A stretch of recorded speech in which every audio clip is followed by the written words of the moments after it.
Brother, are you all right? No, I am not all right. I just shared a bottle of Kanar with Damar. That rhymes. You're drunk. Of course I'm drunk. Alright, get your drinks ready, fire up them ovens, and get ready for the torture, torment, and suffering. Wait a minute. Why do I smell gas? Oh, sorry, I spilled some on me at work today. That... at least it wasn't a certain kind of Zyklon derivative. Then we're good. Okay, we're good there. Welcome, I can everyone. neither confirm or deny that. Depends on where you work. Yeah. Hey. Every camp has its own special uniqueness to it. As long as you get comfy bunk beds, it's all fine. Oh, good afternoon and evening, everyone. It's that time, and yeah, I'm really interested on this one. Actually, we had a little bit of an offshoot to kind of counter it to that we're probably going to end up covering later. But let's start off with the more pressing question here. Who is the most tortured soul in sci-fi, and why did you immediately get an image of Calm Meanie in your face? Well, he was in Con Air with Nicolas Cage. I mean, that's punishment enough, but that still doesn't stop the writers. But here's the... I was talking with someone else earlier this afternoon, and this just came to mind, is you have to give the writers credit because of the different ways they came up with to torture O'Brien. But then when you think about the ways that they came up with to torment and torture and just completely try to beat down Miles Edward O'Brien, the writers are also some major assholes. Oh, Well, yes. some of them did work with Gene Roddenberry directly, so I mean, there is that. But there is asshole kind of proxy being near an asshole and then turning into a bit of an asshole themselves. And then there's what the writers did to fucking Colin Meaney. Time and time again. Let's start with one of the simpler ones, and one that is a bit of a... I guess you could call it a little bit of a spoiler warning for those who haven't seen DS9 yet, as we've been going through it on the Discord server. Probably the easiest torture that they did for him is sending O'Brien undercover to get information on the Orion Syndicate, where he actually ended up befriending or getting a bit of sympathy for the person he was sent to spy on, for lack of a better term, only to have to betray him. Now, mind you, that's the nicest of the ones that the writers came up with on how to screw over this character. I don't know, though, because you have the Irish. When he had to take care of the other Irish that they found on that planet in TNG. And all that they did was do shit to make him look bad in comparison. Or by connecting him to them.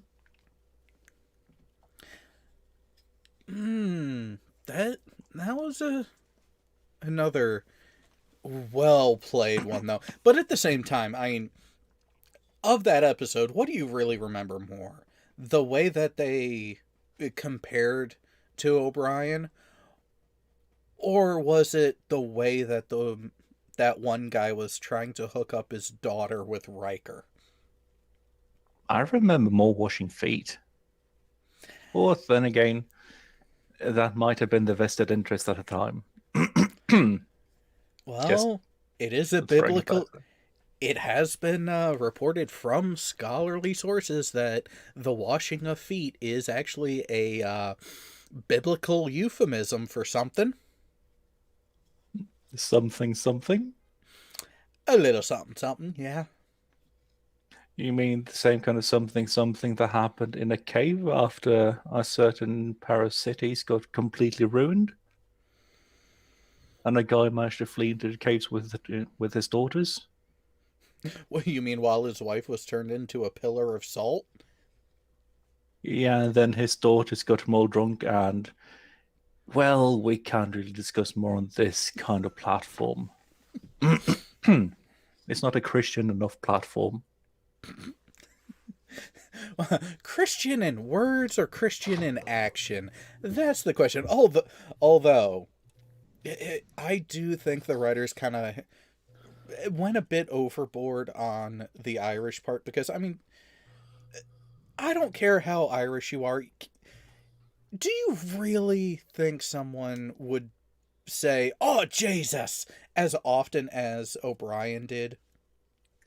Well, considering what he gets to put up with, yes. Okay, fair point. I was going to say, that's... Out of all people, he's the one that's actually warranted to say it. Yeah, the only thing the writers didn't throw at him is a potato famine on DS9. No. The reason why they didn't is because O'Brien is the twisted sort of person that would actually enjoy it, because what has he always said? I kind of miss Starfleet combat rations. Well, yeah, there is that. Also, he's enlisted, so therefore, and basically, Starfleet is basically an extension of the subservice at that point. Oh God, what did you share now? Oh, Jesus. The Leola route. Jesus, says the staunch humanist Chief O'Brien, unaware of his tremendous empirically provable existence. If I didn't know better, I'd think there was some great force in the universe out to get me. Watch this, says Gods of the Universe, pinning "Kick Me" signed to Miles O'Brien's balls.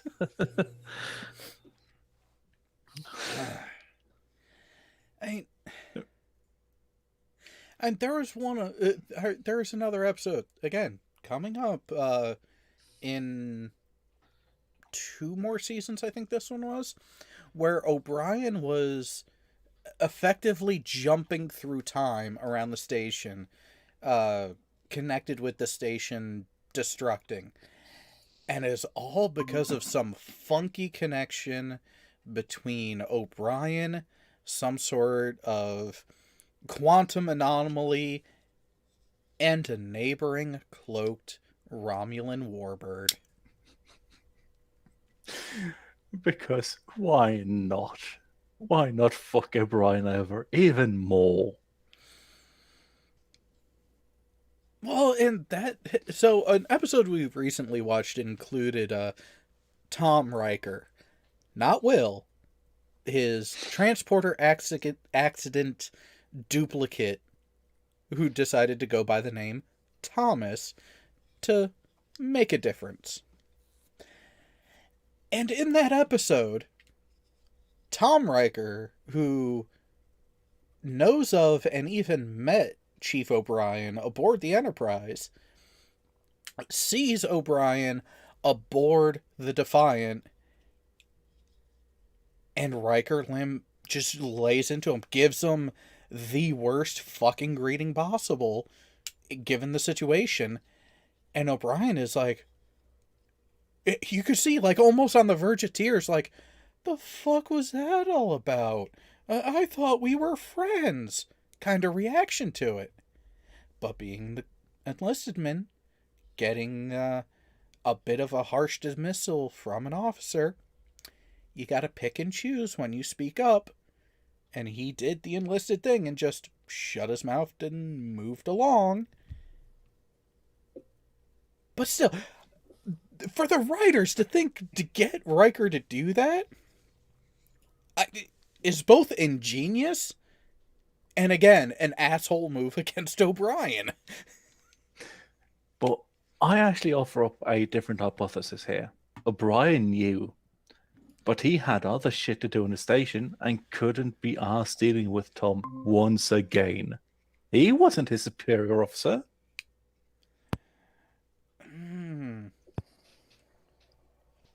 True. Oh, God. Oh, God, that's right. We found this one. Yes. Oh, talk about it. For all the shit that they put O'Brien through, that aspect of character development of both him and an interest of his was actually really well done. I mean, the fact that they were able to take his relationship with Bashir from contentious to actually very good friends, well done. Yeah, but who really wants to be friends with Bashir? I mean, that's just pain and suffering already. But when you remember that he's married to Keiko. Yeah. Well, I guess this actually harkens back to the thing on the server the other week. Good doctor. One must know that one must always choose the lesser of two evils. Oh, that is a fantastic movie. It is. But then again, we can see on O'Brien, most of his life has been suffering in one way or another. Be it just some regular day shit, it's still suffering. He can have saved the fucking station twice over, and all of a sudden he gets sent to fix the replicator on the bridge of the command center of the DS9 because Cisco can't get his reactor Chino the right temperature. And Cisco has the fucking goal to be snippy about it. Well, to be fair, dealing with someone who has a caffeine addiction early in the morning when the caffeine is not up to snuff, yeah, that was actually a rather accurate portrayal of someone in that situation by Cisco. But again, Cisco's like that all the time. There's that, and who was the target? Fucking O'Brien. Yep. The poor motherfucker. Which, just speaking of that, there is a Twitter account called O'Brien Must Suffer. And one of the things that's, or one of the tweets here, is the captain complains that his tea is too hot. O'Brien must pull a 19-hour shift to determine exactly how hot is. Oh God, what did you pull up? Quotes for Chief O'Brien from DS9 on IMDb. All The right, first one I like is... hang on. Let's fix the layout a little bit so it's a bit easier. There we go. Oh, that one. Oh, 4 weeks? Are you telling me I've been hanging around a changeling for a month? And you never suspected it wasn't me? Oh. I'm actually mad that they truncated that one, because O'Brien's response after that was, well, you know, he wasn't as much of an asshole.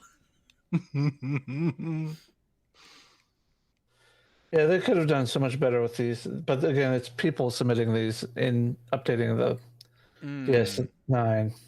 People need to update more. This is true. But at the same time, the writers for that bit itself, the writers actually really did a nice job on that one, and Alexander Siddig, because while they had that written into the story, they wanted that to be part of the story arc. There were very subtle hints that even the hawk-eyed viewers are like, okay, you got us on that one. And oh god, that bring that screenshot back up. Here's another one, another instance of the writers having fun at O'Brien's expense. So the episode Trial and Tribulations, the Defiant ends up back in time at Station K7 when the Enterprise in the original series shows up, where they have to deal with the Tribbles. And then you have the bar fight where the Klingon says, "Oh no, I'm not saying the Enterprise should be hauling garbage. I'm saying it should be hauled away as garbage." And of course, Montgomery Scott, being the proper chief engineer that he is, "Oh no, you can say what you want about the captain, but as soon as you insult his ship, oh, it's game on." Because changes of command happen, but the material condition and the operational efficiency of your ship, that's quite literally your livelihood.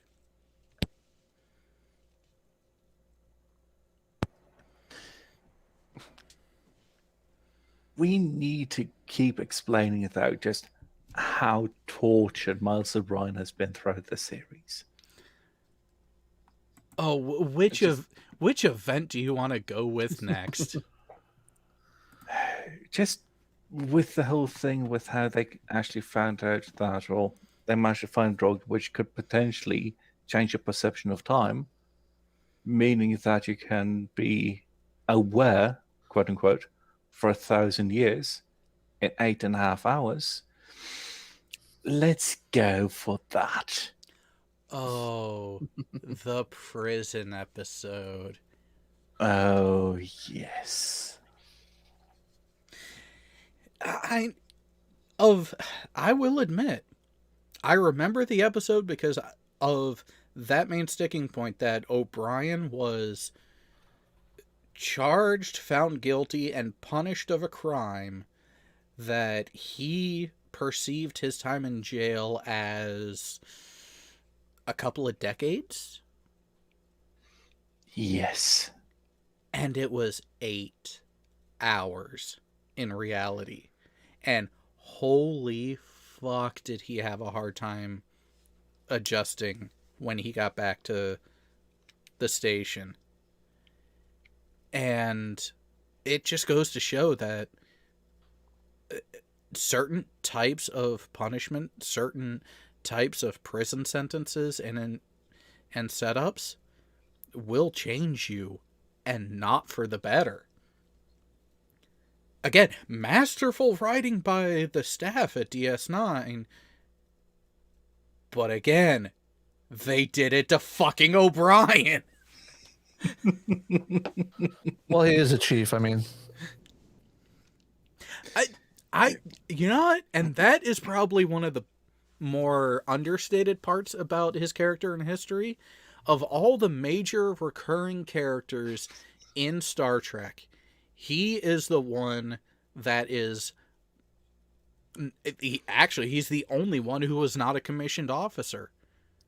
Although, in his beta canon, there was a time that O'Brien was a commissioned officer, because while on the Rutledge, he was given the position of tactical officer, which required a commission.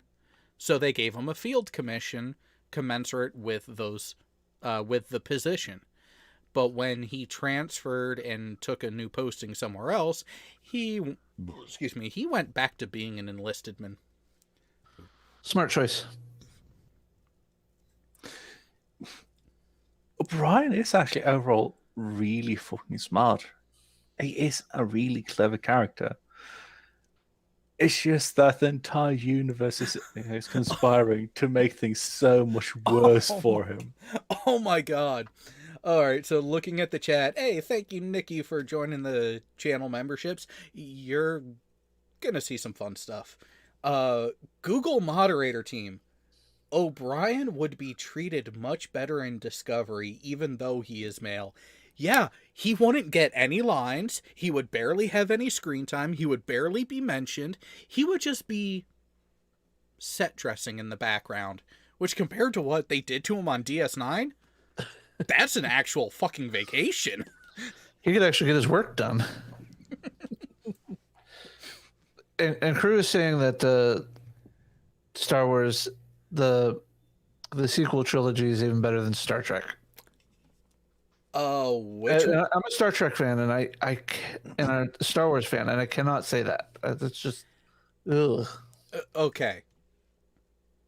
If we're comparing it to contemporary Star Trek, so look at when the sequel trilogy was being done and the Star Trek that was being offered at the time. So you have a bit of the tail end of the Kelvin timeline, and then you have Discovery and Picard. Yeah, it's a coin flip, but I don't blame the IPs. I blame the people in charge of it. Oh yeah, no, I blame the people writing it. It's just. But if you look at the totality of Trek and compare it to those, I do think that overall the totality of Star Wars, if we could include the, what are they calling it now, Legends material? There's much more to play with, you know. True.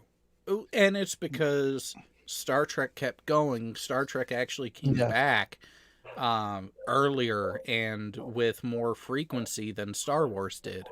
There wasn't the impetus for that beta canon area, that extended lore area, like what actually helped keep the Star Wars franchise going. But when you... Sorry, Google moderator team. Sorry, destroyed the...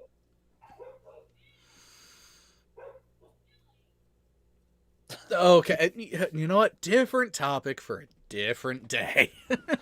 Definitely. So, comparing what was given during the sequel trilogy for Star Wars and other offerings for Star Trek at any period, here is the biggest knock against the Star Wars side. J.J. Abrams himself admitted that they had no fucking plan for the trilogy, that they were just winging it as they were going through. Yep. And that's the problem. Good luck telling a good, cohesive story throughout. Now, granted, The Force Awakens was the better movie and the better piece of everything compared to the two that followed it. But then again, it was a cheap rewrite of Episode 4. Yeah. And that's the thing, is if they had come up with a story arc to go beyond that and flow into Episode 8 and Episode 9, it could have surpassed the Kelvin timeline easily. Could have. They had the material to work from, but Disney is kind of inept on creative things, so they decided to not actually utilize the plethora of wonderful storylines they could have gone through and new characters that actually have development arcs, that actually have interesting stories to share and bring to visual medium, where they have the money to not have to worry about just how effects heavy something would need to be. but instead we get Rey and Finn, and then Finn just kind of disappears because China. Yeah. But looking at Star Wars overall, just looking at the three trilogies, you can see them as three different bottles of wine. With the original trilogy being a fine bottle of aged wine, decanted perfectly and just enjoyed in nice company. The prequel trilogy, it's a new bag and box wine. You get more of it, but it doesn't really have the same quality. The sequel quality, they shook the fucking bottle, pushed the cork down into the bottle, shook it again, and then tried to pour it into fucking ice blender. Oh, no. You're forgetting what the actual base was for the sequel trilogy if we're using the analogy of wine in particular. The base product used for the sequel trilogy was the rejected toilet wine from the local penitentiary. I was going to say it was Zima, but Close enough. And that's different from what I offered. How? at least with Zima, you get a little citrusy taste to it. But if you look at it and you look at it the same way, yes, Laura, I kind of do not fancy them too much. Well, yeah, if you compare it to Star Trek and just Star Trek overall, Star Trek TOS started off as an interesting product. It wasn't completely done. It needed some more maturation. Then you have the line of TNG, DS9, to a lesser extent Voyager, and Enterprise, where you had the perfect base with, or the perfect start for it with TNG, DS9. It started getting to the slightly iffy parts with Voyager. And then you had the really up and down flip a coin if it's going to be good or bad with Enterprise. And then you have the, newer entries of it, which are essentially beer. It's not the same product. It's got nothing to do with other shit. It could be seen as good, but it isn't fucking wine. But they're trying to pass it off as such, and that's the problem. Yeah. You don't make wine out of wheat and corn or barley. You can make it out of rice, but they already use all that for Rise of Skywalker. I mean, there have been a number of rumors about what they're going to be doing with that, and the Veil of the Force could be a godsend, but it also could be used so horribly. If the rumor is true that Filoni is stepping in and replacing Kennedy, there's a chance. I don't know if it'll be good or if it'll be effective, but there's a chance. If Kennedy is out either way, and Filoni doesn't take the place, if they bring in someone who's even close to how Kathleen Kennedy was, no shot. I have no faith in them actually providing anything good going forward in that storyline.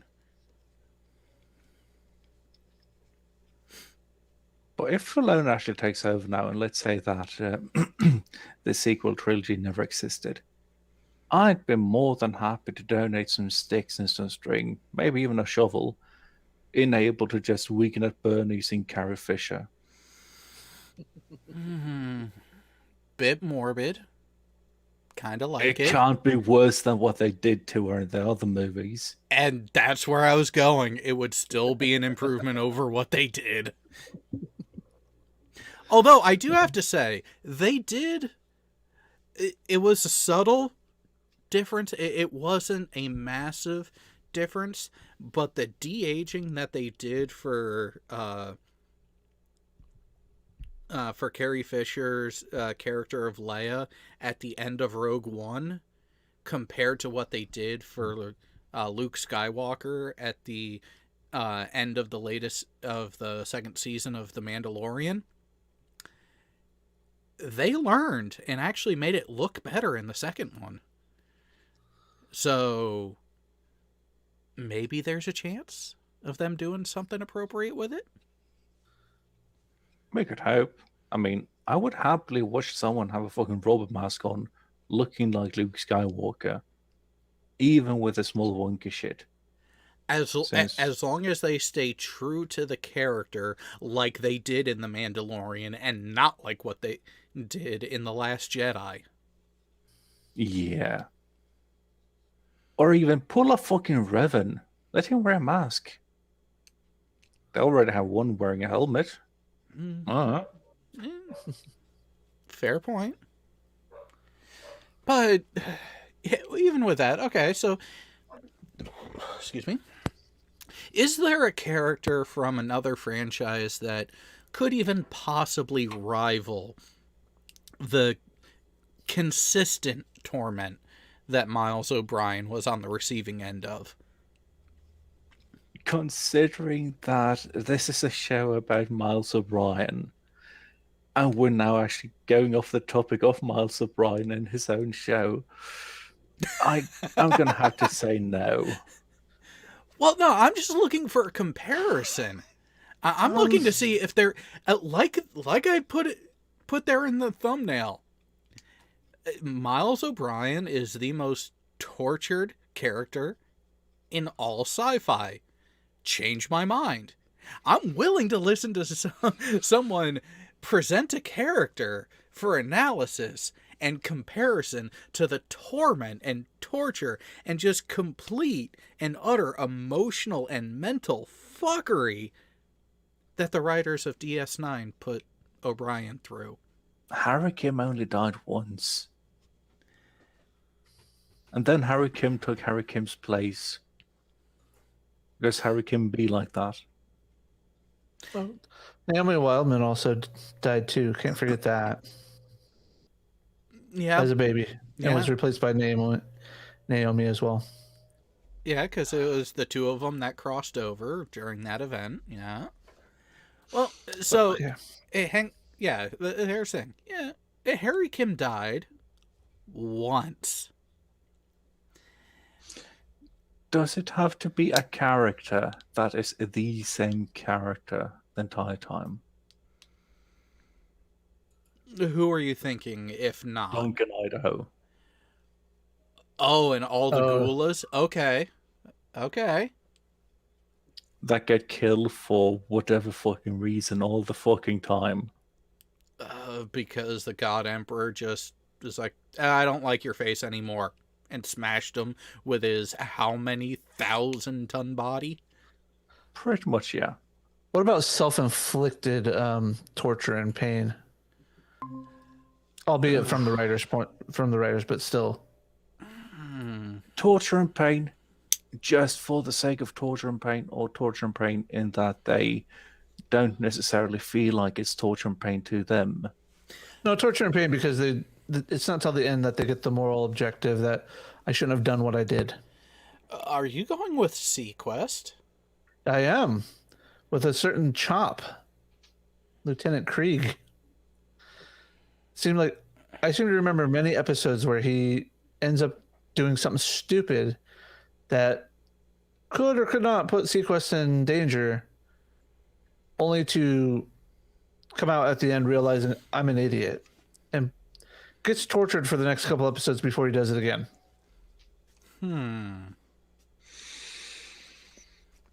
I have another contender. Darth Vader. Well, okay, so are you keeping Vader and Anakin Skywalker as one character? One character? Okay. because he had so many chances. He told himself all the time, I don't deserve this. I don't deserve to be a Jedi. I don't deserve to be with these people. I don't deserve the pity. I don't deserve any of these things. And that's what kept him back all the fucking time until the final confrontation with the Emperor and Luke. I'm so glad I never found this. So because I searched up Sequest, IMDb gave me a reference. Oh God, what's their search engine like then? And I like clicked on the reference, and I'm just like, oh God. The Good King one. Wenceslas. What? And look who plays the prince. Fucking Jonathan Brandis. Yeah,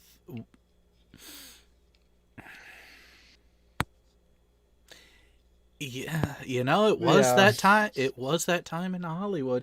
But Google moderator team does have another good contender. Jakar in Babylon 5, who was quite literally tortured and had an eye plucked out. So he was Babylon 5's version of Martok. Yeah. O'Brien still had it worse.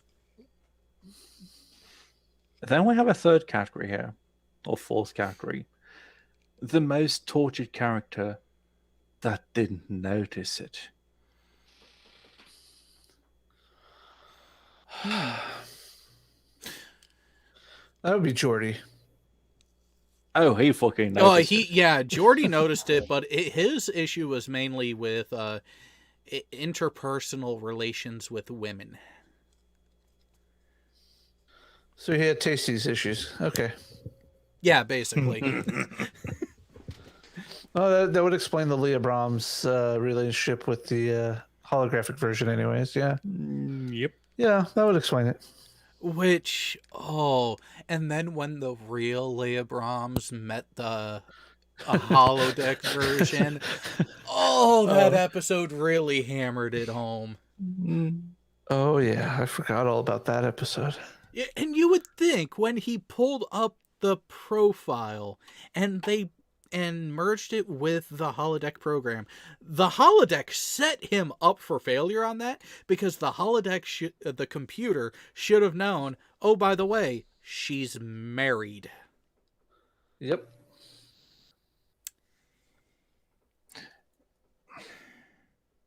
I'm tempted to say Lieutenant General Jack O'Neill. Okay. Because he gets a lot of shit. And he shrugs it off like a fucking goose. Or duck, depending on. Maybe even a chicken. As long as it's not a snake, then we're okay. Snake check.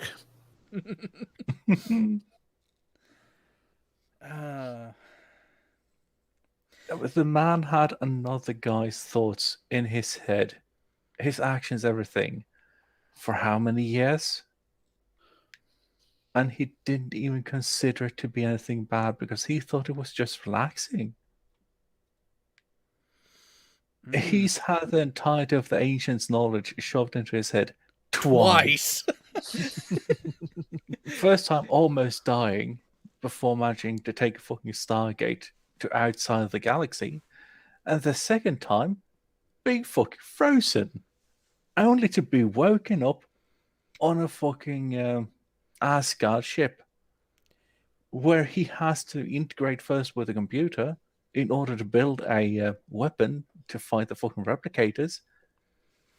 And then get sent to just, kill them again. Or even he has his own ship named after him. And they have to destroy it right away. And the Asgard in their infinite wisdom and intelligence, we never considered that. Such a simplistic and brutish tactic. Wait, you mean to tell us that you're too smart to have thought of something like that? We've evolved past the need for such solutions. You're telling us you need dumber people? Or you need people dumber than you? We might be able to help you there. Ooh, this is a good question. From Google moderator team.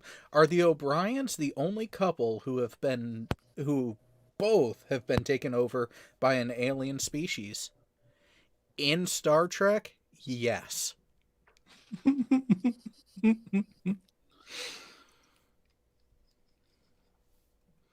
Aren't they also the only couple to have their child sent off to an interdimensional time-space continuum to return as a 20-something-year-old and not understand what's going on? That was a hard episode. That's part of like I said, they really messed with Miles, especially from an emotional and psychological standpoint, on top of the occasional physical. And that episode right there, that was pure emotional manipulation.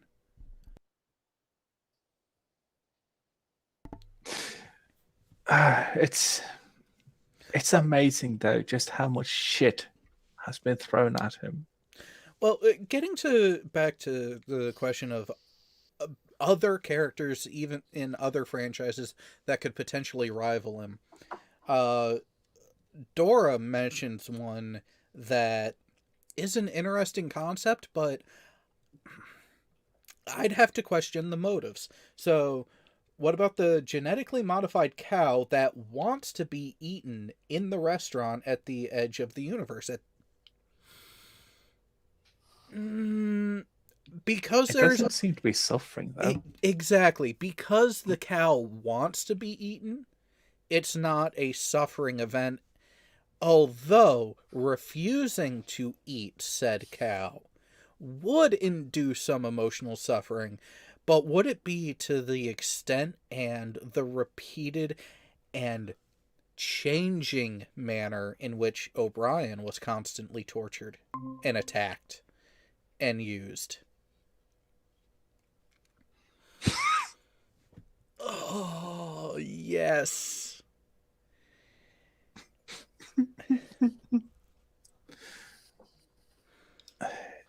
I don't think that it even comes close to his suffering, though. Just looking at how much fucking suffering there is.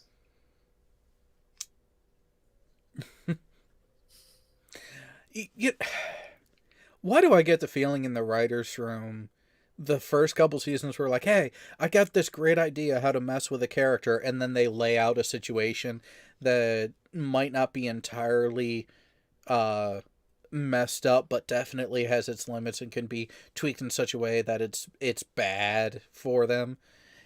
And then the question comes up, well, okay, but whose character are we going to use? Who's going to go through this?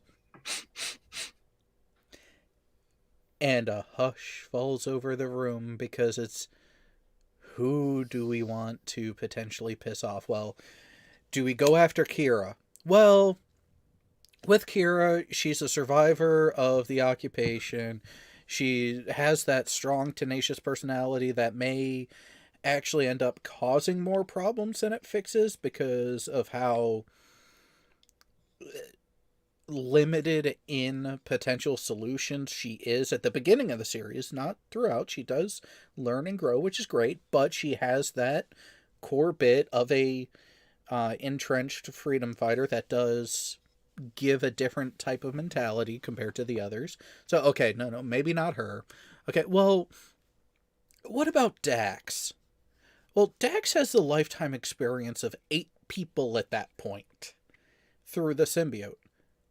Is there really anything you can throw at that character that they're not going to be able to figure out in relatively quick order? Oh, you're right. We're not doing something that's just a strange scientific or natural phenomenon that's fucking with shit. Okay, okay. So we can't throw it at the science officer. We can't throw it at the first officer. Well, what about Bashir? But it's not medical related, and a it's not a personal issue that we can put between him and his boyfriend Garrick. Wait a minute. We didn't write that in yet. Oh, don't worry. We'll get there. We'll get there. So, people don't really respond to Bashir-esque episodes as much anyway, so, well, fuck, who does that leave? Cisco? Or O'Brien?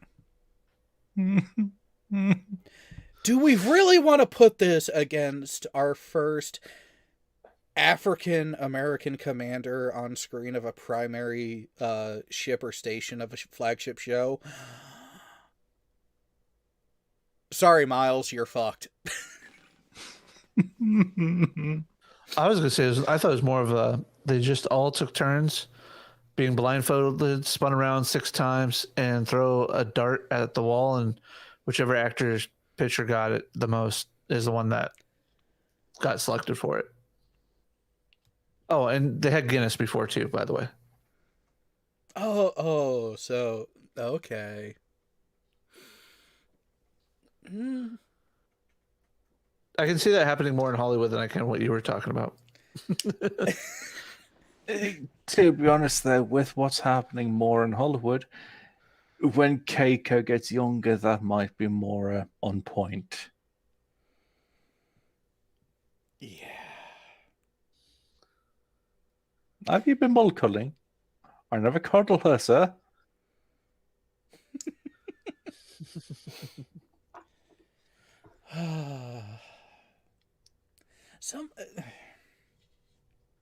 Again, why did it have to be O'Brien? And why do we find so much enjoyment in it? Because he can take it. I mean, look at the fucking time. Where even the clone android, I can't actually remember. Was it a clone? Must have been a clone. Yeah, it was a clone. The clone of him gets planted on DS9.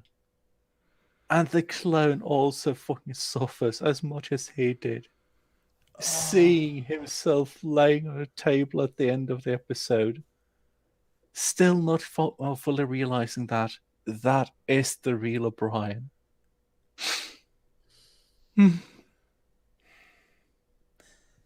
It's and everyone alienated him throughout the entire episode.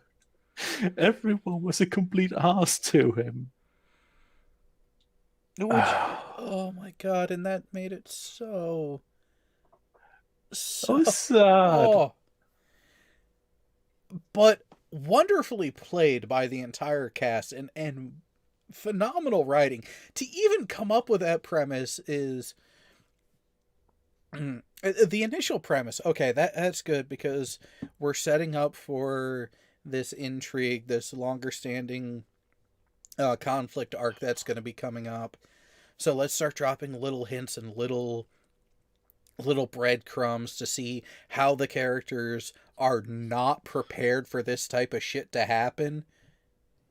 But then, wait a minute. How can we make it fit with everything else? Oh, well, make O'Brien the target of it and have it fuck over the psychology of the clone. And it's like, perfect. The poor fucker. The poor fucker. Not even a clone of him. Be right back. Gets to escape the suffering. Oh, what about this? Dude tries to take a vacation with his wife. No kid, just be on his way. Do the right thing. Just get away. Try to have some good, quiet time. And fucker gets arrested by the Cardassians and almost executed. Yes. Oh, it's just It just keeps getting better and better. And despite all that, despite almost fucking dying along with Bashir in the you remember the fucking virus? When they were trying to eliminate the virus and they had almost eliminated all of it. And then they decided that, yeah, we're going to keep some. And we're going to make sure that there's no witnesses. Ah, yes. And he gets, what is it, radiation poisoned? Oh, no. He gets infected with the virus that they were Shit. getting rid of, because it was such a biological hazard that it pretty much made it was a de facto slow effect disruptor. So a phaser and a disruptor act in different ways. The disruptors actually break up the bonds of your molecules, literally disintegrating you, but it does it at a high rate with high energy. So it's a horrendous way to die, but still relatively quick compared to what O'Brien was dealing with. He was practically decaying from the inside out. And to add insult to injury, he had to do it with Bashir. Before they were friendly, but it was before they were actually friends on top of it. And and the best part about it, the end of the episode. The entire time, Keiko is going on about how there's something wrong there. It's 3 p.m. Miles would not be drinking coffee. It would keep him up all night. It would screw him up. He would not be drinking coffee that late. There's something wrong. There's something wrong. He would not drink coffee that late. I know my husband. He gets back. What does he order at about 2:30, 3 p.m? Oh, I'm going to have a cup of coffee. You never drink coffee in the afternoon. Yeah, I do. All the time. Whoops! Run away!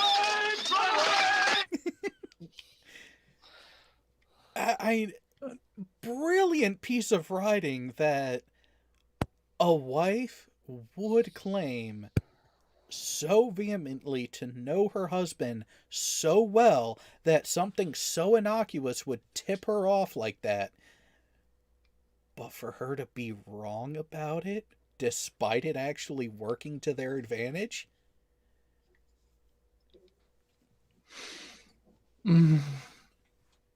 For once, they decided to target the wrong O'Brien. yeah. Let's face it, this wouldn't have happened to her had she not been an O'Brien. True. Of course, it has to be from a StarTrek.com article there, Leon. Yeah. I mean, if I want to have them all in one place, yeah.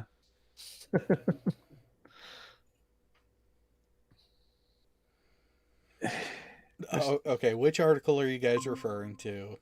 Let's see it. The hardships of Miles Edward O'Brien, the galaxy's unluckiest Irishman. Well, and I remember seeing this posted somewhere, and someone, go ahead and scroll up just to that first image there for a second. Someone actually pointed out the difference in the rank being shown from the first edition TNG right there, how he has the couple pips, to the single pip, to the whatever the hell you want to call that in the Dominion War era uniform. Herringbone. Yeah. So here's the thing that a lot of people, again, they have confirmed this through the written history that has made it into the beta canon. When O'Brien first reported aboard the Enterprise, he was actually still a commissioned officer, but he was a red shirt. He was the con officer. He was actually... His character didn't even have a name in the first episode, Encounter at Farpoint. Yeah. He was just con officer. but made an impact. Audience reviews were favorable for the character, so they kept him around and moved him to Transporter Chief Operator, which at the time they were commissioned officers that they showed, so you have those couple pips, but then they expand later and it's like, well, he's chief. We've started writing him as presentation of the enlisted side of Starfleet.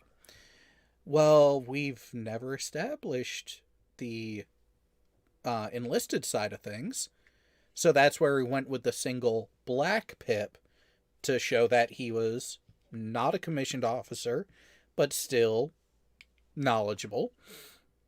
And then they decided to go to that herringbone setup for the latter half of DS9.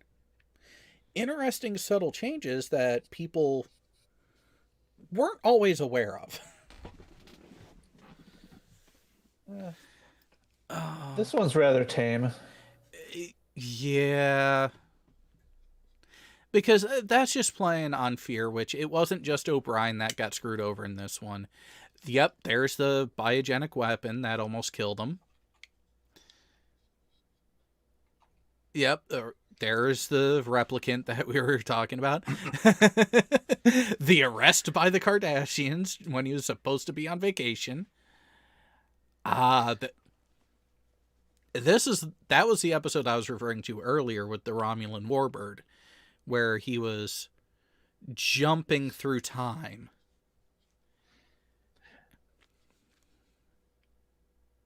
I present a hypothesis. Fuck's sake, brain. There is a law in the universe that there must be one Miles Edward O'Brien existing at any given time. There can't be fewer, there can't be more, there has to be one. No more, no less. Now, see, I wouldn't take that one as necessarily a bad luck thing. No, that'd be like, okay, that's pretty cool.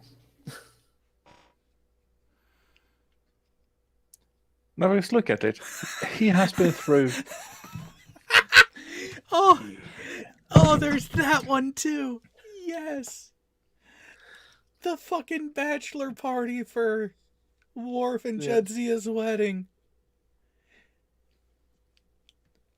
Oh. This sums it up right here. Only to discover that the Klingon and human bachelor parties are tragically light years apart.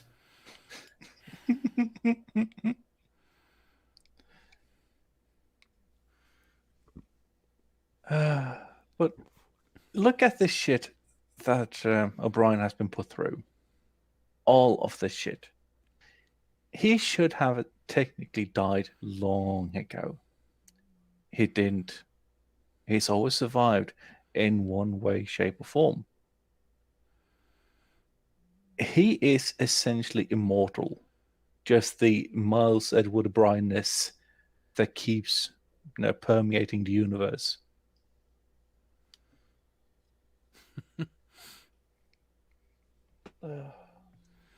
It wouldn't fucking surprise me. Especially not considering Q. Q would do that. Hang on. I just got a great idea for an episode. A B plot in an episode of Star Trek Picard. Since they've already confirmed that they're bringing in Q for season 2. Oh, God. Bring in O'Brien and have Q fuck with them and send them to a different period in time.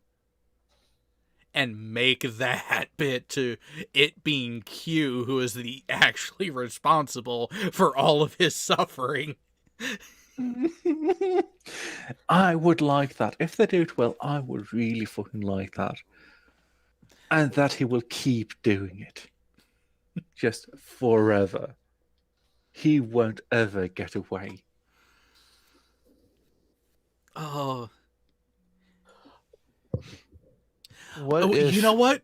And we have the perfect moment from season 1 that actually solidifies it. That actually would be the genesis of Q from his standpoint of when he starts messing with O'Brien. When he popped up on DS9 with Vosh. Before the fight with Cisco, O'Brien's there. And O'Brien is kind of puffing his chest out a bit of, oh, I know you. You're nothing but a trickster. And Q is like, who are you?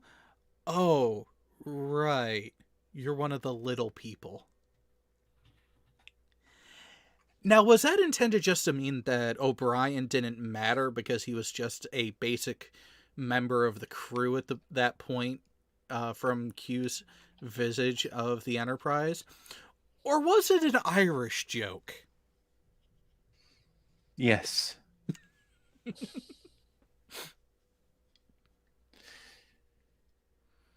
Yeah. You know the thing they did with Tribbles and Tribulations, though? Yep. Why don't they do that, but with the Enterprise episode, where whatever his fucking name is, brings Archer into the future, the year, what kind of remember, 28th century? Oh, on the Enterprise J? Yeah. And just have O'Brien in background there. Crimin Daniels, yeah. Ah, Jesus, not again. Q! That'd be one way to do it, too. Yeah, I can just see that. And then have him put into just random episodes of everything. Oh, wait. You see some... Another little facet on that at the same time. Oh, God. O'Brien. You're giving me ideas. O'Brien pops up. And it is just there. They go away from Daniels and Archer. And O'Brien is like, God damn it, Q, what you do now? He's gone. Q replaces him. Archer's gone. Daniels looks back over his shoulder and just kind of gives Q the death look because they know each other, but nothing is said. You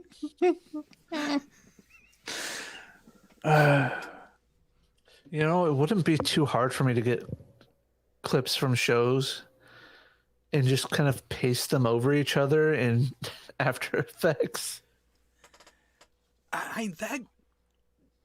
That interplay, I mean, imagine the fun that Q could have with a time agent.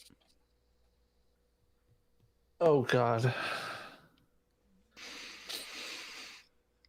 But and now that we've gone down this road, there is the flip side of the coin that we were talking about before. Right before we went on air, not so much about who else could be in the running for the most tormented and tortured character in sci-fi. Who would you think had the easiest time? Now, we're just going with visual presented medium, because I did ask that clarifying question. Are we going with all sci-fi material or just the visual? Because one character that came to mind for me actually has a stark difference in their backstory and presentation between the books that spawned it and actually started the franchise and character development and the movie that came out only, 10 years ago, give or take? Was it 10 years ago? It was a while ago. Which movie? Ender's Game. Oh. No, 8 years. Oh, Close enough. 8 years, yeah. Yeah, I said about 10.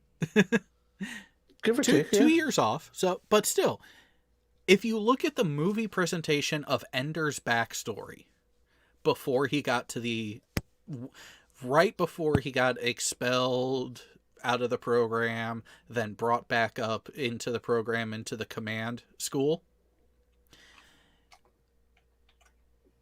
he really didn't have that hard of a life from what was presented on screen, because you have reference to him being a third. but no context of why that comment should matter was ever given in the movie. There was no backstory that it wasn't just China that had the limited birth policy, but it was globally that married you had to be married, and it in order to get authorization to have kids, and even then you could only have 2 unless you got special dispensation and special authority to have a 3rd. And Ender was a 3rd. So without the books, you don't get that backstory. You don't get that wrinkle to the relationship there. And while the Ender's Game movie was an enjoyable movie, there were such deviations and avoidances of relevant information like that from the books that kind of cheapened it.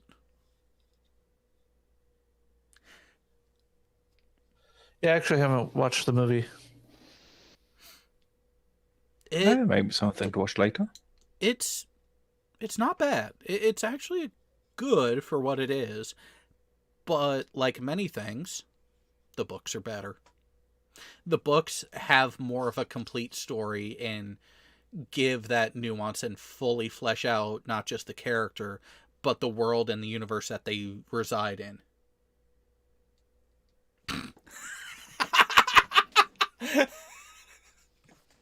Oh, not all enjoyable movie experiences have to be memorable movie experiences.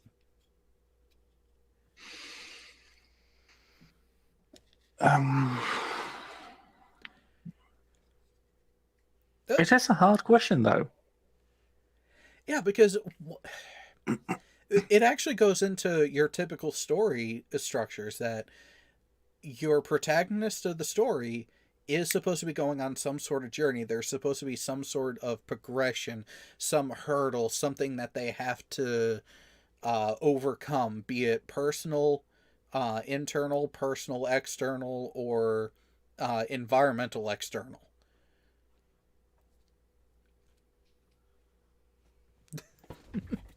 So without that potential for conflict, how can you have a character in a story that just lucks along without, well, there was this caveat too. No Mary Sue characters. So, Fuck the Mary Sues. So Rey from the latest edition of Star Wars, off the table. Ooh, what about Luke? If we're going purely on visual media, yeah, the original trilogy of Star Wars. The original trilogy, Luke, you could make a case for that, because I mean everything was fought for him, or for him to have his powers, his moments, but at the same time it all came easy, being the child of the chosen one, so to speak, even though we didn't know that at the time. Though? But if you were to factor in the new movies as a part of his overall story arc, I wouldn't say that, because when you have your entire school destroyed by your nephew. True. And that's where I'm sticking with. See, when you go into that long of a story, that's why I said it's difficult to find one who could even qualify as being lucky instead of just completely shit upon. Because if you keep it to the first trilogy, episodes 4, 5, and 6, Luke does have a relatively easy ride for a main character. You have a couple moments that kind of spur him, but it was more that they cut him loose so they could bring him along. Like Uncle Owen and Aunt Veru. Yeah.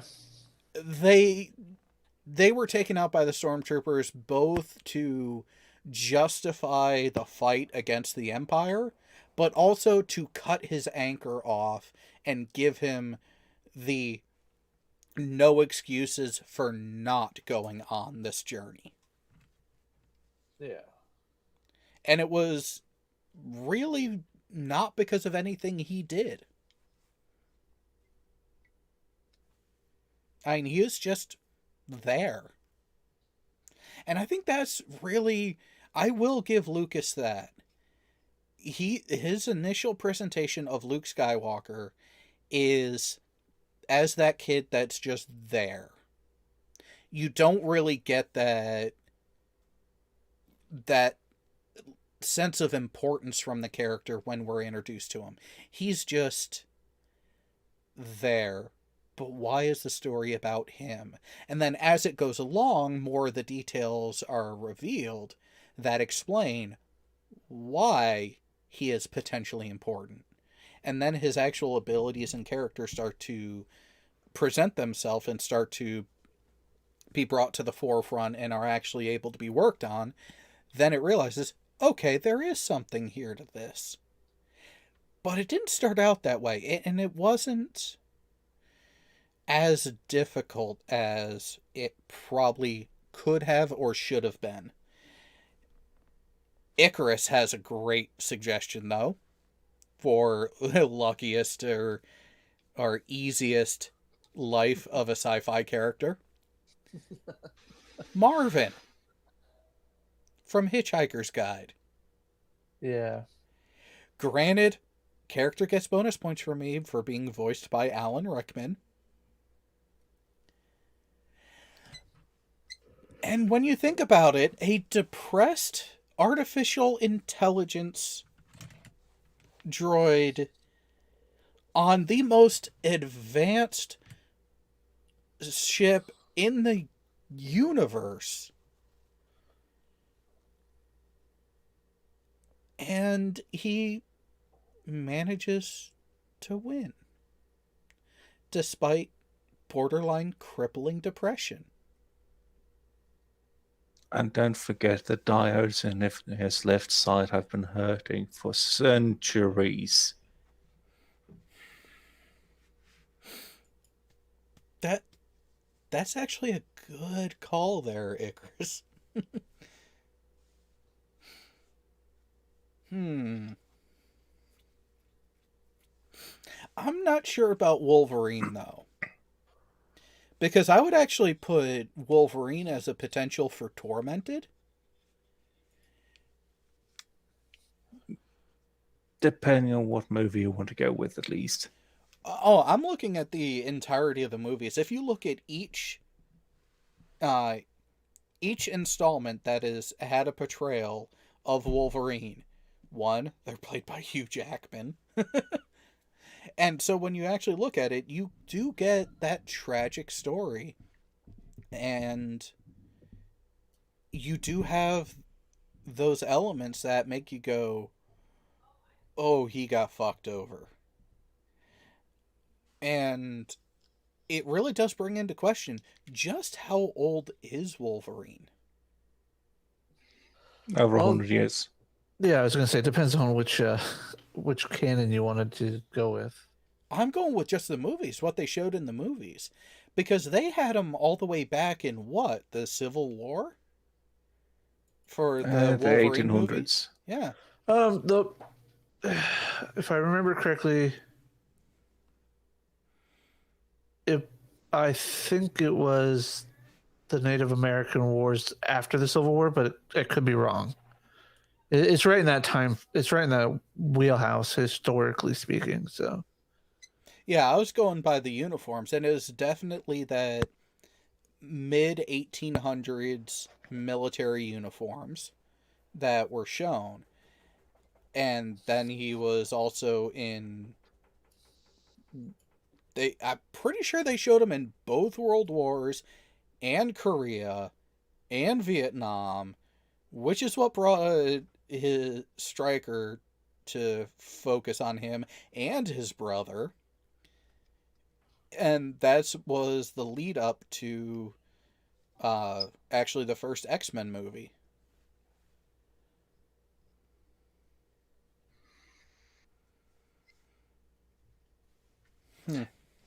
I think I know one though that it's a bit out of the left lane. David Bowman. The name's not ringing a bell. 2001 Space Odyssey. The Oh, last Dave. surviving astronaut. Yeah? Yeah. That.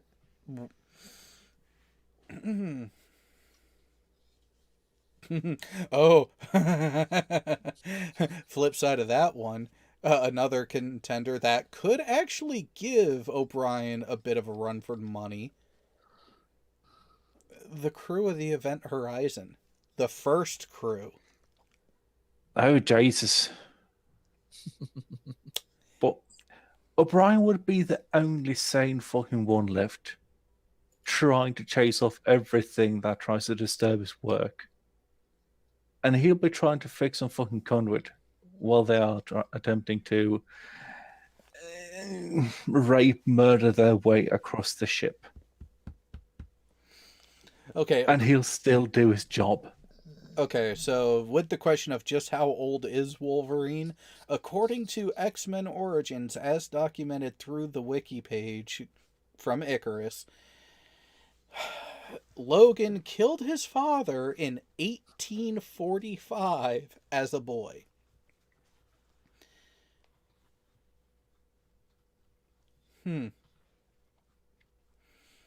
So, yeah.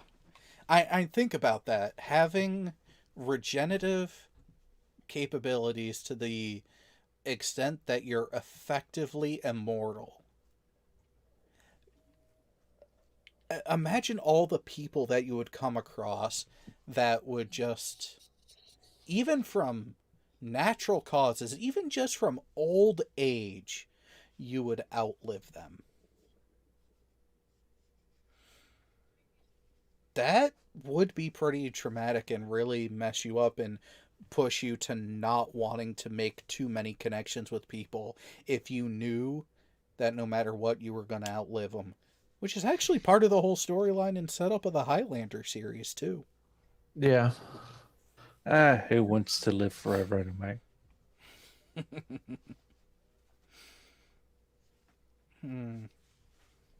Okay.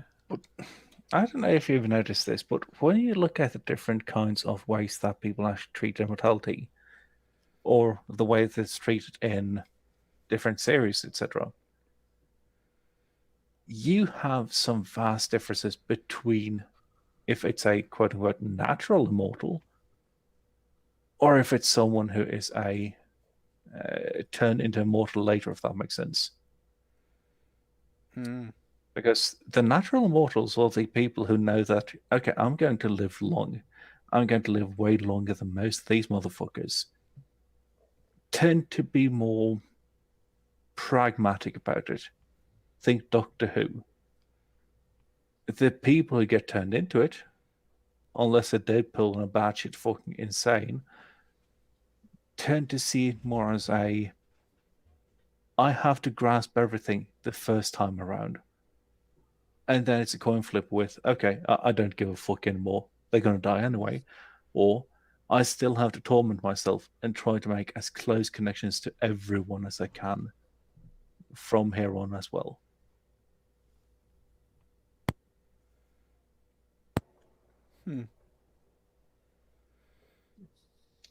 Well, according to Wiki in general, like covering the entire comic book series, there is no exact like date of birth for him. Like no specific time period other than the late 19th century. But it does talk about how he's born into a rich farming family, though he was actually the illegitimate son of the Howlett's groundkeeper, Thomas Logan. And when his dad is thrown off the property for an attempted rape perpetrated by his other son, Thomas Logan returns to Howlett Manor and kills John Howlett. And in retaliation, young James kills Thomas with his bone claws that emerge from the back of his hand as his mutation manifests. So, Hmm.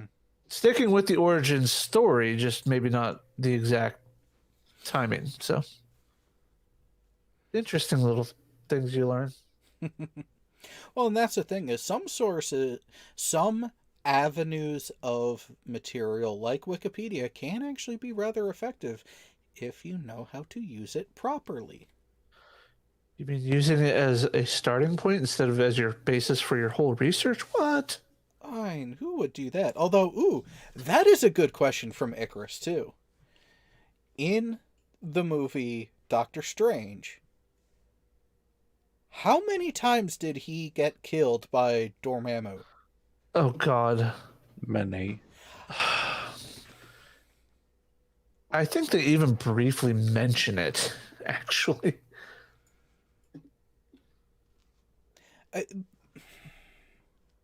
The only time I remember Doctor Strange mentioning a number to the different possibilities that he's witnessed play out was actually in the Infinity Wars. Right? No, yeah, no. That's the What's that Endgame? Yeah, Yeah, Endgame. where it's like there's only one where we're gonna survive this as a. Out of how many? And he Yeah. listed some ridiculous number of iterations, and it took one. That's the thing with probability of something happening. So, If there is one chance in however many, if there's one chance, then it is possible.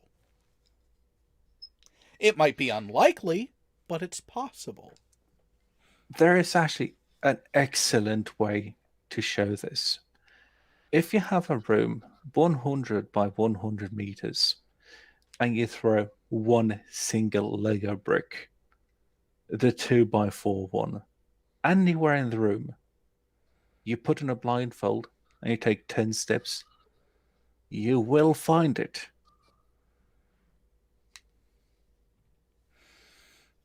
Yeah, but I think that's just because Lego has a built-in homing feature to where it'll find the bottom of your foot.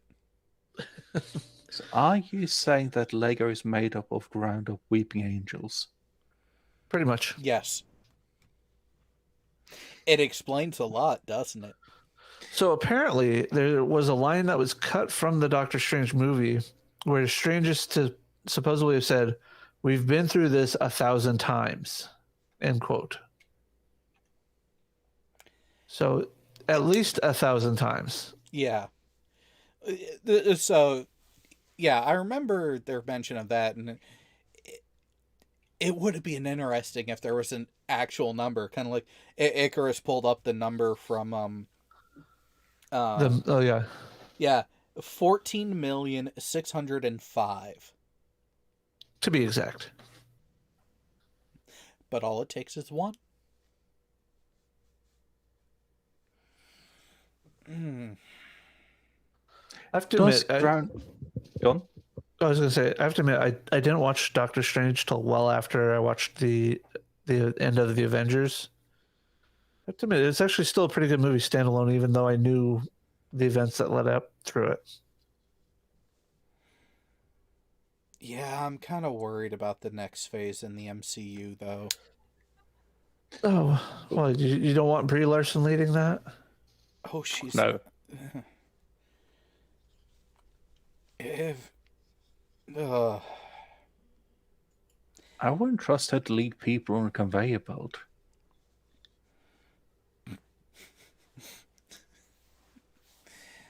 and who would want to follow her anyways? There's not much to look at from that angle either. CGI. Oh no, they went practical with a butt double. Mm-hmm. They're using double girls. Quark is still a bit jealous.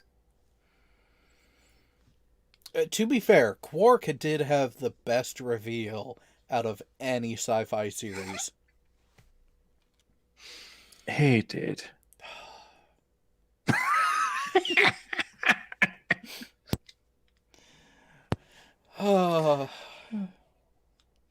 The Adventures of Quark. I want to say though that Doctor Strange is one of the few MCU movies that's pulled off a good joke that didn't feel forced. And it's the Mr. Doctor. Mr. Doctor, it's strange. Maybe. Who am I to judge? Yes. It isn't pushy. It's something that you can see it happen. It's not something that you have to just shoehorn in there.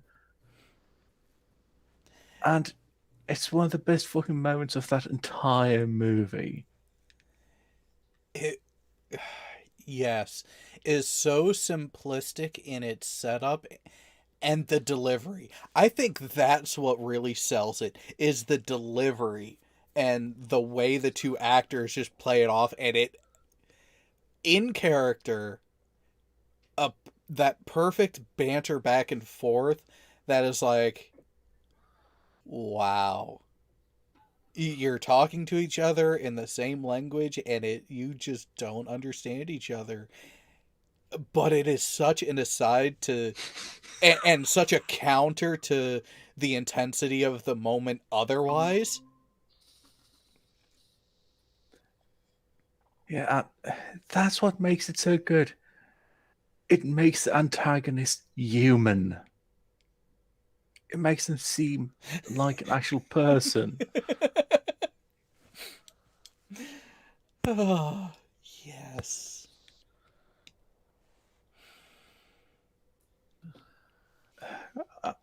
I miss that. When they actually they give the characters something that shows that they're more than just this one thing. Like now that we've watched Avatar, all the characters there have something more to them than, okay, I'm just this thing. It's not just the Fire Lord's son. It's not just Zuko. It's not just that he's doing these things. You have the silly shit going on too. You have Uncle Iroh, that he's not just this happy-go-lucky character. He's not just this, well, old general or old bloodthirst general in some cases. He also has more to him. And I miss that in so many shows today and movies. Just the fact that a kids show could actually pull off that story arc for Iroh and make him so lovable makes me question the ability of writers these days. Little soldier boy, far away from home. Don't do that. I'm going to actually start tearing up. Well, I watched the show when it first aired, okay? Every episode I watched religiously weekly. And when I found out that the voice actor had died before the completion of the second season and that they had a special tribute episode for him, I was just like, don't do this to me. And when I watched it, I was crying. I can admit it. Because it hits you in the feels. It does. Well, that's how you know that it's being done right. And look at, again, back to Sci-Fi. Look at how the animated series of the Clone Wars went, especially with the introduction and progression of Ahsoka. That Clone Wars. They knew that she was not going to be a liked character at the beginning. They knew that the character was going to be disliked, hated by some. But that gave the character a starting point. That gave them room to grow. A way for the character to actually develop and actually find a place and actually work within the story of everything else. Yeah, I thought you were talking about this Clone Wars. No, the actual prolonged series, not the minis. You have to admit, though, that miniseries was actually pretty good for what it was. It was.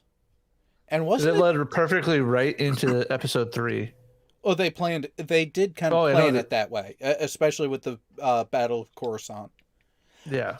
And that was another thing that later version of Clone Wars actually did quite well, is they gave a good view of what was going on with the Battle of Coruscant on the periphery. And then when Order 66 happened, you have a lot of those key moments that took place during episode 3 that were paralleled, but from a separate standpoint, which actually explained why you didn't see the character Ahsoka in episode 3.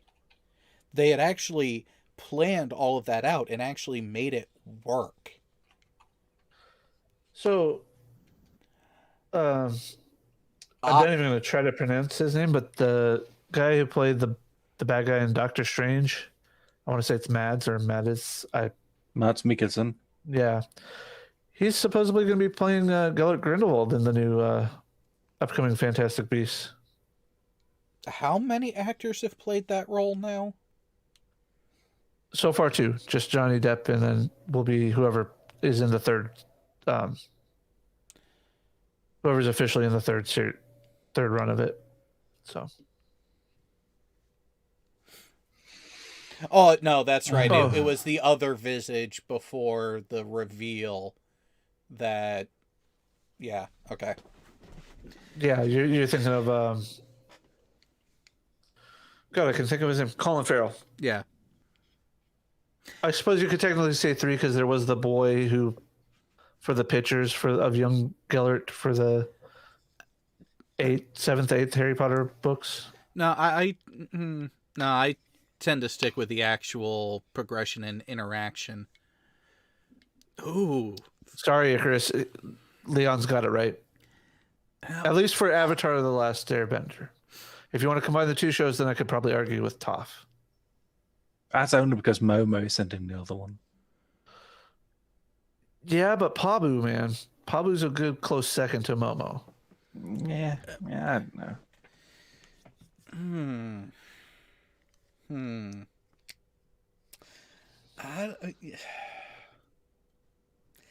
I don't know. I mean, I've only seen the first series, and I will admit I did miss a few episodes and didn't get to go back and watch them. But I don't know. Toph is... She's something special. She is. But all the good feels happens when Momo's around or Iroh's around. So...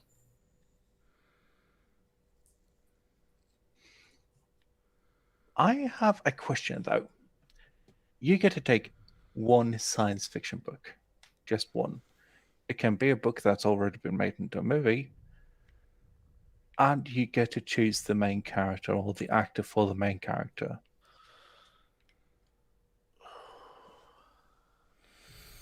Ooh. That's a tough one. That should be a topic for a whole another episode in and of itself. We can do that. Yeah, let's do that, because I'm going to have to pull up material for you guys to understand the reference. Because I'm going to go obscure on your fucking asses with it. Now, I will say this. I will be referencing a Frank Herbert book, but not from the Dune series. I was going to say, that doesn't exactly narrow it down, even if you included the Dune series. No, like Frank Herbert, people who know sci-fi authors know Frank Herbert, and they know him because of Dune. Yes.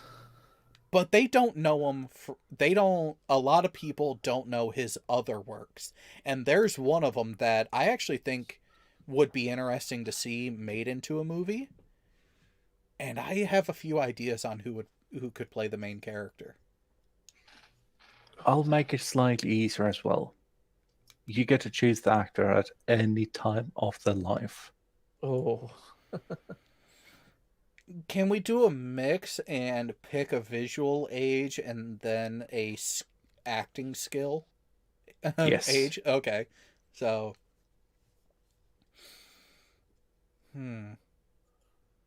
oh, that's gonna be a fun one. All right, all right. I'm. Well, there we go. We've done a lot of Trek on this episode, so it only works that we go completely off and go into that realm of things. So,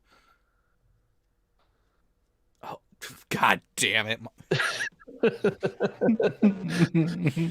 Wrong, Herbert. No, it, if you know the YouTube channel, just some guy, you will understand when I talk about the One Ring. Yes. Interesting that you mentioned that. When I was at work last night, I got to talking to one of the operators at the customer site there, and we got onto some really interesting topics. And there was a comment about how there are people who respond to certain criticisms of not just written material but visual material, and trying to portray things as racist or otherly influenced and motivated in characterizations of certain fantasy races. To which I immediately thought of Just Some Guy, because the whole thing about Tolkien and the orcs.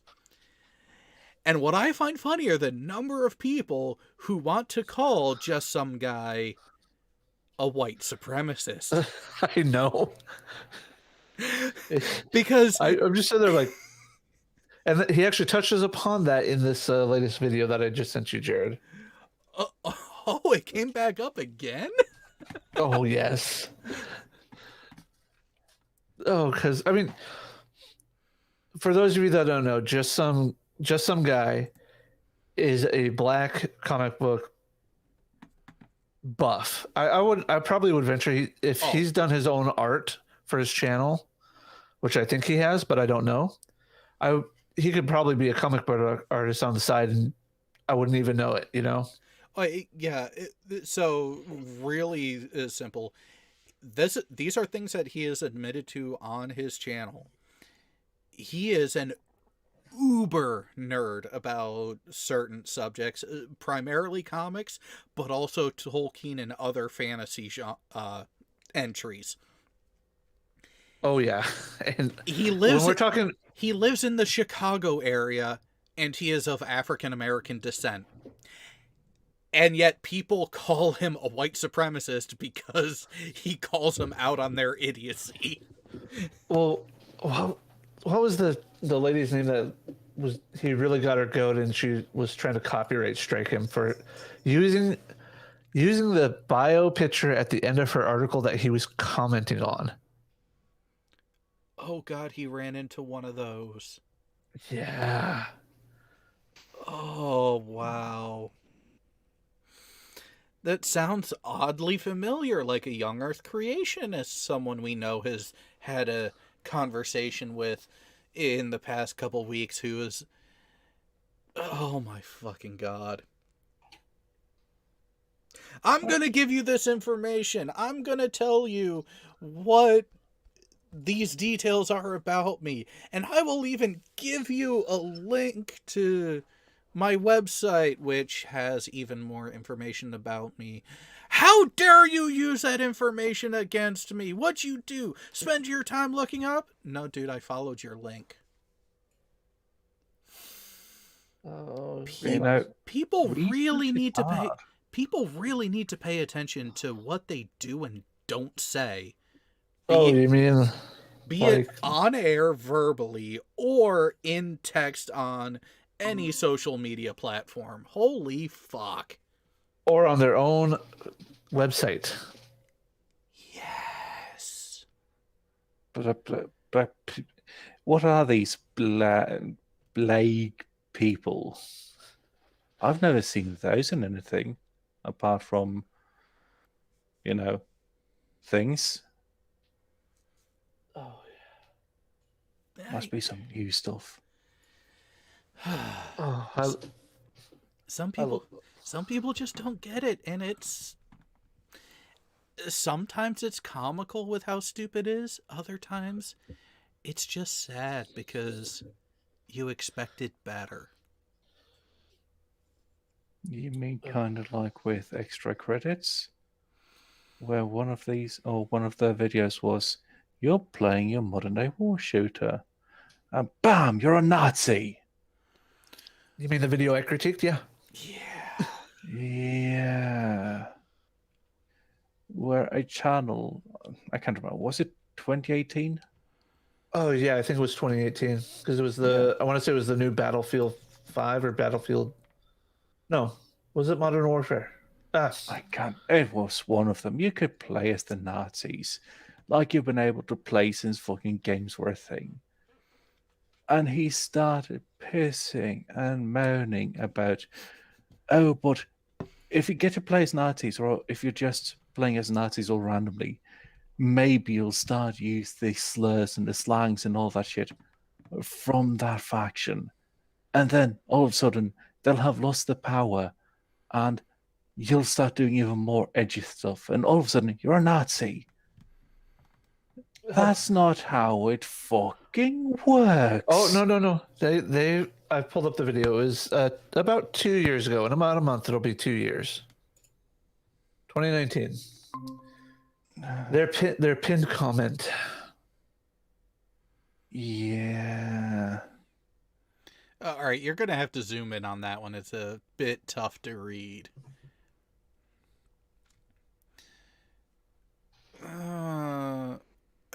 Yes, you freaking did. They They much quite insinuated it. literally did that. Yeah, it's just.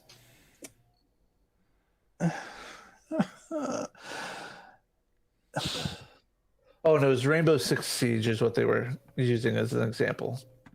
Yeah, because, oh yeah, but you can both play together in exercises where no one's really bad. No one's really a terrorist. It's almost like Warhammer 40K. There are no bad guys. There's only happy little accidents. But remember when Doom came out, and there were so many people saying this is too realistic. It'll train people to be just trained killers. They're going to grow up into being killers because of Doom. And the fucking US Army were looking into using Doom to get their soldiers to have killing instinct and just shoot without thinking. Yeah, it didn't And exactly work. now, if anything, games make people get fat and sit at home instead of going and shooting shit up. Yeah, it does push and give incentive for a bit of a more sedentary lifestyle, but at the same time, a healthy amount of playing video games is actually good for your hand-eye coordination. And depending on the kind of video game, like real-time strategy, can really help your spatial recognition. Yep. And mental acuity, tracking multiple things at once. It really, there are games out there that on the surface actually look to be pure entertainment, but when you really look at it, they can be beneficial as long as they're not abused, as long as they're not overused. There is that whole thing of everything in moderation, which doesn't mean just in small amounts. It means in appropriate size amounts with the appropriate context and everything that goes along with it. So, what you mean is like playing Madden and using it to understand the strategy of a gameplay, and then going out and using that same gameplay in practice for football could be beneficial. Yeah. Don't say it. Now, I will give Madden credit for this. For a time period there, their game engine was set up in such a horrible way that pass-only offenses were way too fucking effective. There were a number of years there where it made no sense to have a good running back or a good ground game at all Not unless that running back could run out of the backfield. Like Marshall Faulk. Yeah. It was really maddening. Oh, save me, Chivo! Someone had to. Well, one more of those out of you, then I'm pulling out the Antonio clip. Wait a minute. Which Antonio clip? You asked for it. Oh, fuck. Just be glad I've clipped it to just that. 4 or 5, maybe 6 guys looking at me like I'm made out of chocolate pudding. Or is it chocolate cake? I can never remember. They all jump on me like I was a piece of chocolate cake. Oh, that is hilarious. I am not proud that I know that. I'm not, but it's fucking funny. But just remember, the internet. Porn. That Why it you is. think the net was born? You know what? I almost thought about watching that in the off-air portion between shows, but I don't want to deal with another fucking claim on it when I post it for the channel members to watch next week. That's why you need to set up a watch party in Discord. Oh, you mean like we do every And do a Monday, mem- Wednesday, Monday, Tuesday, Wednesday, Thursday, and some Friday nights. Do like a Saturday, or not Saturday, a Sunday, where it's members only.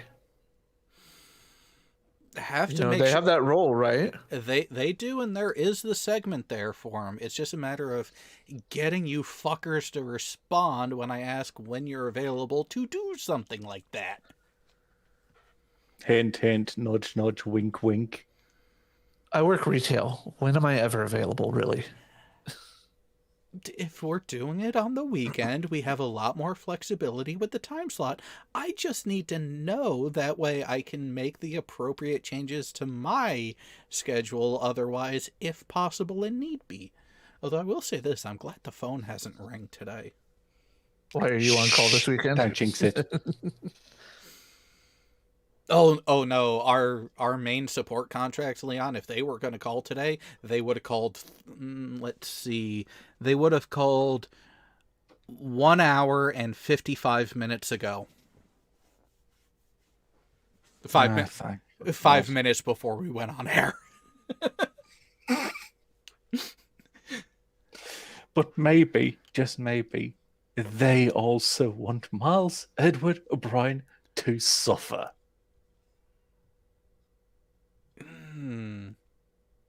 I mean, who doesn't?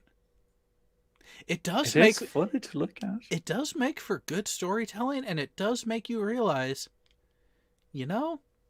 all things told, when you really look at everything that's going on, my life really isn't that bad after all. I mean, there's far worse out there. And I could be O'Brien. You could be Brett Keane. Or you could be like some of the assets who've been running their mouths lately.